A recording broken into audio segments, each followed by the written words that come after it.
Eto na mga Lodi, update tayo sa Vibe. Dahil sa hindi magandang nangyari sa Vibe, okay, na-delete siya sa OKX. Ngayon, ito ang ginawa ng team para ma-save. Kasi ang daming nagsibentahan dun sa kanilang mga tokens. Ngayon ang ginawa ng Vibe, nag-burn sila mga Lodi. Tignan mo naman ang binurn, 66.8% ang binurn sa total supply ng Vibe. So ang total supply ng Vibe is 10 billion. Naging 3.32 billion na lang.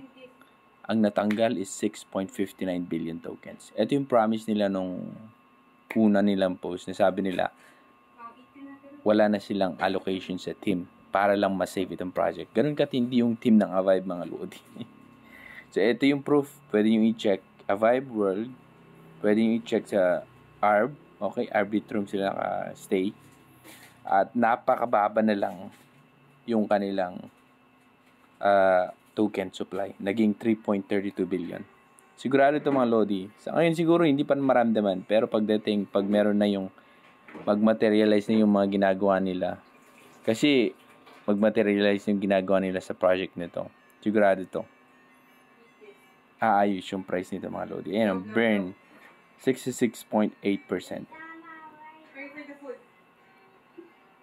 Ito pa, in addition dun sa kanilang ginawang pag-burn ng 66% dun sa total Vibe, okay?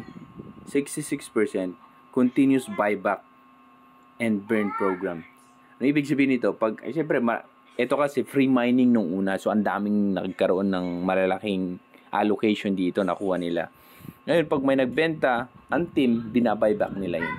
Bakit nila ginagawa yun? Kasi alam nila itong project na ito may patutunguhan, mga Lodi. Kaya ganyan.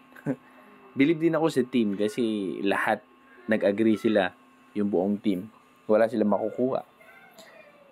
Siguro gusto nilang i-develop nila itong project nito. Nakita nila na may potential sa mga Lodi. Saka profit din sila once nag-buyback talaga sila, buyback ng buyback dun sa mga nagbebenta. So, yan mga Lodi, ang update natin sa Vibe. Kung meron ka pang Vibe, paki-comment naman or kung binenta mo na lahat dahil sa news na na-delete siya sa OKX. God bless. Additional lang na update natin mga Lodi. Kung nag-mine kayo dito sa Dog in Hood at sumali kayo din sa kanilang IDO, okay? Ito na yung initial DEX offering nila. Mamaya, mga 11 PM, pwede ninyang i-trade yung Dogen na token nyo na nakuha nyo dun sa IDO at dun sa mga sinalihan nyo, mga Lodi. Okay, andito yung kanilang claiming instruction. Ayan o.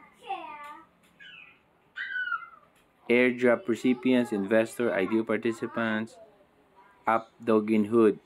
The website is not live yet but will be launched within the next 2 hours.